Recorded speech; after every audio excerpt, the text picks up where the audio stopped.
Megan Price. We got Carrie Johnson next to me, and then Candy Ebling as well from the South Florida Tribune. How's y'all's weeks going, ladies? Going good. How about you? I'm having a great week. Kind of counting down the days until baseball starts. We have some JUCO coverage, 6 games at our stadium this weekend. So the place where I work for the AA team, they also do the JUCO games. So we have 2 games on Friday, and then we have 4 games on Saturday. So just a baseball filled weekend for me. However, y'all see me decked out. My team's going to the Final Four. So plenty of basketball to talk about as well. So excited about that. Well, speaking of the Final Four, I'm excited because I get to go see it. First That's so time ever exciting. seeing a Final Four. I've seen the Frozen Four, which is the hockey version, but I've never Right. seen which is unusual because I like basketball more than I like hockey. Although I like hockey, but so it's kind of unusual that I would have seen a Frozen Four before. But anyways, I'm packing my bags and I'm headed over to Tampa, the other side of the state, to go watch some women's basketball. And that's just exciting all in itself. Just to say Right. that I was there, I get to see, let's face it, there are some head coaches that have longevity that I'm going to be Oh, seeing. for sure. I mean, that's one of the exciting, not to take anything away from the players, but Mhm. there's something to be said about the longevity of the coaches that are in this Final Four, too. Absolutely. So, Dawn became one of the few with the amount of wins and appearances in Final Fours. Like she moved up in the records this year as well. This is UConn's 24th Final Four appearance. So, and I know there's a lot of question marks in the air right now about Gino. Obviously, we know what Paige is going to do. But definitely could be one of those unforgettable Final Fours. Like if this is the end, then you got to see it in its entirety. Which is cool, and I'm so excited. Uh, I was just going over some of the news details or media details that we got, and how they'll send out our where we're going to be, like where I'm going to be sitting for the photography, whether I'm going to be down on the floor or there's some sections up a little bit where I might be shooting from. So I'm excited to see where we'll be and who will land and Right. who we'll talk to. Absolutely. I don't think I ever shared this with you guys. In the uh, mid mid '90s, I went to Kansas City. Okay. It was sometime in the '90s. I'm having a hard time putting an anchor down. But in the '90s, the women's Final Four was held in Kansas City. Okay. And unbeknownst to, and this is obviously before it was allowed to be March Madness and all of that hoopla. But we got to walk. We were looking for economical things to do, and ended Hmm. up at the fan experience accidentally because they were mixing a fan experience and a jazz festival in the one of the open areas Uh-huh. near the facility. It was fun. It was really kind of cool. Um, Definitely didn't understand what I was part of or what I was doing until Hmm. now that I can look back and say, wow, I wish I had really kind of explored that. But that wasn't the thing I did in the '90s. So What are you looking forward to most, Candy? Are you going to be taking pictures? Are you going to be doing press conferences? Are you going to do it all? What are you going to do? We're gonna try and do as much as we can. Oh, Um, okay. they're doing some of their press conferences Thursday, so it just depends on how quickly we can get over to the other side of the state because it's Right. about a 3.5. Well, depending on who's driving, 3.5 to 4 hour drive, depending on Right. if Scott's driving or I'm driving. So, Right. but those start I think already at like 11:30 in the morning. So it just depends. But I'm excited. Friday nights, the 2 games, one's at 7 and one's at 9, I believe, and then Right. Sunday at 3. So I know I'm going to be shooting. I'm shooting photography, but then what press conferences we'll get to, and Right. I don't. Part of it is you don't know how big of an event it is and how much other media will be covering it. And Right. what would you be what where will you be allowed to I do know that they've already sent us some links for some Zoom Right. Yeah. opportunities. So some of the media will be in the Zoom rooms. Right. So There's I no would, way to do it all in those moments. I would say I saw that at the ACC tournament as well. There were times where it was like, okay, well, I'm not even going to have time to run to the media room, so I'm just going to do this press conference right here. So, yep. yeah, thank goodness for Zoom. well, Mhm. the other thing is, I just kind of realized is you've got men's and women's the same weekend. So um, Right. your crowds will be not, I would think they would not be as comparable as your Super Bowl crowd because you've Right. been divided into, they had to pick the one they wanted the most. So you've got fan experiences being divided Right. to two Yeah. different areas. So I know it was kind of controversial this year. They did the super regional. On the women's side, we had several coaches that spoke out about not liking it. Kim Mulkey, Vic Schaefer. There were Gino. There were tons of coaches that spoke out about not liking the super regional. So as this is one of those years, it's going to be an anomaly, and it's going to be kind of like that for a couple more years as we see how NCAA sports changes when they redid the conference realignments and the transfer portal and nil and all the things all the changes that they have implemented over the last few years, we're not seeing the final product. And let's be honest, it was a football driven change, and now we're starting to see the repercussions throughout the other sports. And the minute they announced these conference realignments, my thought was, how is this going to affect March Madness? And we've seen some effects. I don't know that we're going to see a whole lot of Cinderella stories anymore. It was a lot of chalk on both sides. And while it's nice to pick all 8 of the final 4 teams, only one of them wasn't a 1 seed. So it's not like it was a hot take by any means. So I'm sad to not see the Cinderella stories as much. They will have to adjust this tournament somehow to accommodate of the changes that they've made. Right. Absolutely. All Mhm. right, so let's talk a little bit about the Elite Eight on the women's side and see like how we got here. So in our Birmingham region, we had the 2 seed TCU versus Texas. This game was last night. Texas ends up winning this game 58-47. Probably a little bit more in control than they were the game before. Tennessee was 39 minutes of hell. That's what it was. We were only in control of that very last minute. As a Texas fan, I don't ever want to play Kim Caldwell and her substitutions ever again, but I know that's what it's going to be every year. She got an extension, and when I say those things, it's only out of respect because she's so tough. And so glad that she got an extension, and much, much deserved. Was there any surprises in that game for you ladies? No, All I right, just then we think had. Oh, go it's ahead. just fun to watch the ball games. I mean, I don't have a dog and I don't have a college. I don't have a dog that I would say this is the one, but it's fun Right. just to watch, regardless of the men's or women's. It is fun to watch the top Like I level of know, competitions. I know it was a lower scoring game, but it was still one that I feel like it commanded attention, regardless of it being a lower scoring game like that. It was um, a good defensive matchup, and while I knew that HVL was going to be able to still get her, she got 17 points.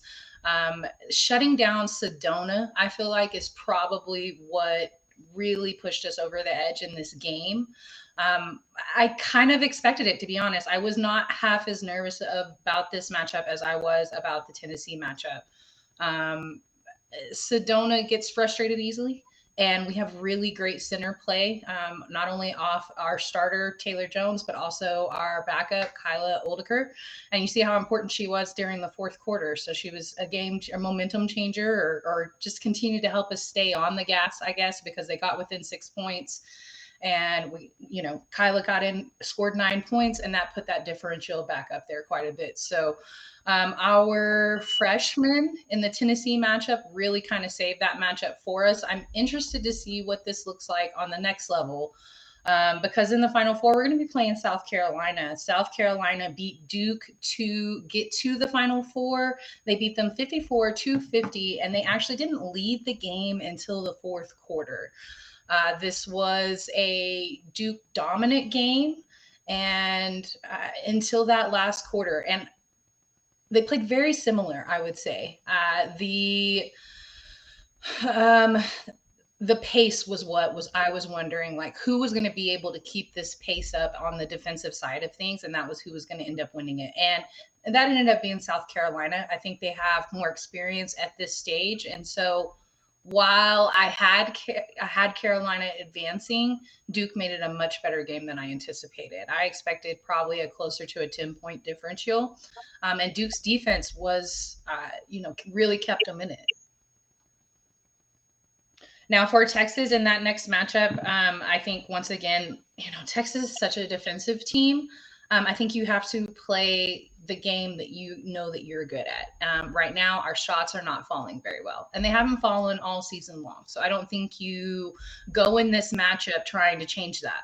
It's not going to. So I think you tighten up on the spots where you know that you really win those matchups, and that's going to be turnovers and rebounds when it comes to South Carolina.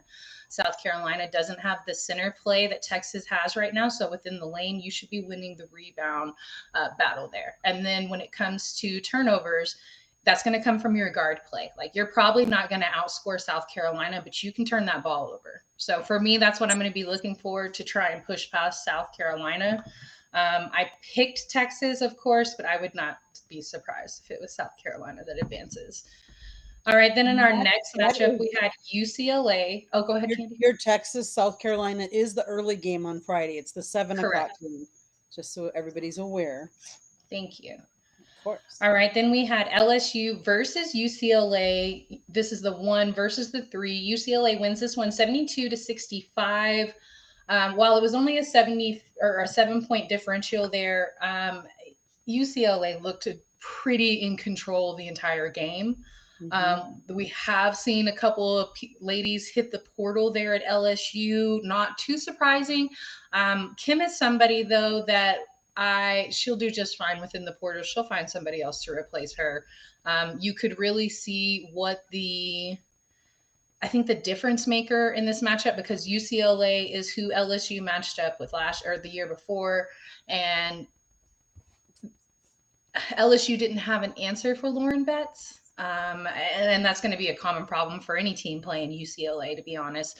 And the matchup before that, they had Angel Reese. And Angel Reese, while she's not as big as Lauren Betts, she's a great defensive presence. All right, so UCLA ends up winning that one. We got UConn versus USC. This was last night. UConn wins this 78-64, UConn being the 2 seed, USC being the 1 seed, but USC, as we know, is depleted at the moment. Their superstar's not there. She won't be there for quite some time. So in their matchup, they will be playing UCLA versus UConn. This is the 1 versus the 2, and this is going to be the late game on Friday, 9 Eastern. 9:30 Eastern. Oh, excuse me, 9:30. That's okay. Wow, that's really past my bedtime. There have been some games like that. I'll be honest on that. USC and UConn game, I watched probably until halfway through the third quarter, and then I was like, I'm going to bed. Well, I mean, we were watching games, and I'm like, every once in a while, like, oh, I close my eyes. Maybe see if things. Mm-hmm. Right. All right. Well, let's slide over to the guys a little bit and talk about their Final Four and their road there. So, while we're doing that, go ahead. I was going to say, I, as a fan, enjoy the more defensive basketball games as opposed to the ones like the scores are amazing. I get it, and that's pretty interesting to see. But I like it when it is 72-84, or those. Right. Because you know that there has been a lot of, and it's men or women. I like that. Those that are 115 and 190 or whatever, the really obtuse numbers. There's not been anything to slow down the other team. Right. So it's just a battle of who's going to have the ball type situation. But when it is close and the score is sub 100, those are my favorite type of games because you have watched a battle. And I have to agree with that. And I think we've seen a lot of that in this tournament, despite there being a lot of chalk. There were a lot of close games also. So I thought I enjoyed it personally. Both of these tournaments I've watched quite a bit of, and y'all know I don't watch guys. All I right. did So for in the our longest time for a very specific reason, but now that I'm older, that it's not the same reason. right. All right. In our elite matchup for the men on Sunday, we had the 2 seed Michigan State versus the 1 seed Auburn. Auburn wins this one 70-64. Carrie, talk to us about this matchup a little bit because you were watching it. Yeah. Okay. So it literally was that defensive type game that there was nobody that was really taking complete control of the game. It was it third quarter, I think, that we were watching when Johnny Brome went up, and the way that he landed, he rolled his left ankle as he came down from trying to get a rebound and landed on his wrist and his elbow hyperextended. Oh And my I just sitting God. there and like my entire body was like crying for him because it was incredibly painful to see. And then they would do it slow mo, and I'm like, stop, just please stop. Um, Very scary as to watch because I know that he's projected. If I remember correctly, he's projected to go potentially one or in the top 5 in the draft. Right. Yeah. I think they said he was the number one. These are the things that I was trying to listen to, but not watch the TV. Was the number one SEC player, but to watch someone and then they pan to his mom, and of course that's who in my stage of life who I'm relating to, and Right. she is melting in the stands, and you can just see the fear on her face, and so it's like that whole compounded watching the injury, watching his mom watch from the stands, and then trying to get down. He did come back in the game. He did go up the first when he finally convinced Coach to let him in. He got a rebound and then immediately scored a three-pointer. So, but he almost drug his arm. Like he would do something and then he just let his arm kind of just drag along. But ironically, it wasn't the arm he fell on; it was the other arm. I don't know. I don't understand because as I'm reading there, like the left hand, I'm like, no, the right hand was the one that braced him. But Right. he is sitting out a couple of practices this week. They're saying there's no real damage. They just want to rest his elbow. Right. So hopefully that is all it is, and he's getting the treatments he needs to be back up. Because it was fun to watch. It's fun to watch. I mean, not gonna lie, watching a tall man shoot a 3-pointer and then go up for a rebound and then get out and get open for a 3-pointer. It's pretty fun to as a fan to watch. Doesn't matter because that's Right. not your normal picture of the 3-point shooter. It's your Right. little guard, still taller than me, but he doesn't fit that. And so he's kind of a fun player to watch, regardless of who's your team. So I hope that just because it brings that level of competitiveness to the games. I will All right. say Then in our with that go ahead. game, the the crowd was very much a Auburn crowd. Oh, Yes, right. yes. Noticed that there was a lot more Auburn fans there than there were Michigan State fans. That's because it was so close to where Auburn is. And see, I Right. really think that is pivotal. Mm-hmm. I mean, look back to the Super Bowl. Who owned the dome that night in the Super Bowl? Right. When I Yeah. heard the crowd, then I was like, we're in trouble. Mm-hmm. Right. So Right. it's when you've got your people there and you've got your backing, you tend to live up to the expectations a little bit easier. And the one thing I would say about that game, had that game gone on a little bit further, I don't know that we would have had the same outcome. Auburn Mm, started out really hot. Auburn had it in the first half. Michigan State was kind of coming back slowly but surely, and part of it I think was the foul trouble too. Mm-hmm. right. It was definitely. And Michigan State was an awesome foul shooting. I think they shot 81% of their free throws, Oh, wow. whereas Auburn was only at 55%. Oh, that's terrible. Yeah, Mhm. Auburn they were breaking the Yep. free throws. Yep.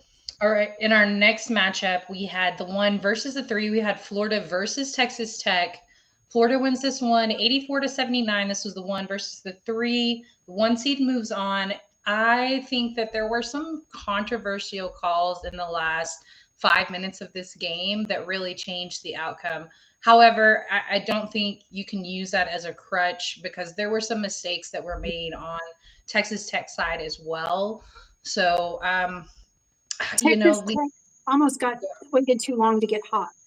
Like their first, the first quarter of the game, they were lagging. Right. Like it really, I was like, man, this is going to be a blowaway. And then they started getting hot. And when that happened, then the game, and so the score even belies how close the game really was, I think. Right. But again, one of the things that I noticed about that game is the difference in free throws. So Texas Tech only shot 13. They made 7 of them at 53%, whereas Florida took 27 and made 25 of them, 92% of theirs. So that's a big difference right there. It is a big difference. And there's a couple of things that I actually see on that. Obviously that Auburn was, or Florida was better at their free throws, but also calls were not going Tech's way. No. Mm-hmm. It was it felt very one-sided, and I didn't, like I said, I don't have a dog in the fight, but that one felt very one-sided for a very long period of time. All right, in our next matchup, we had Duke versus Alabama. This was the 1 versus the 2.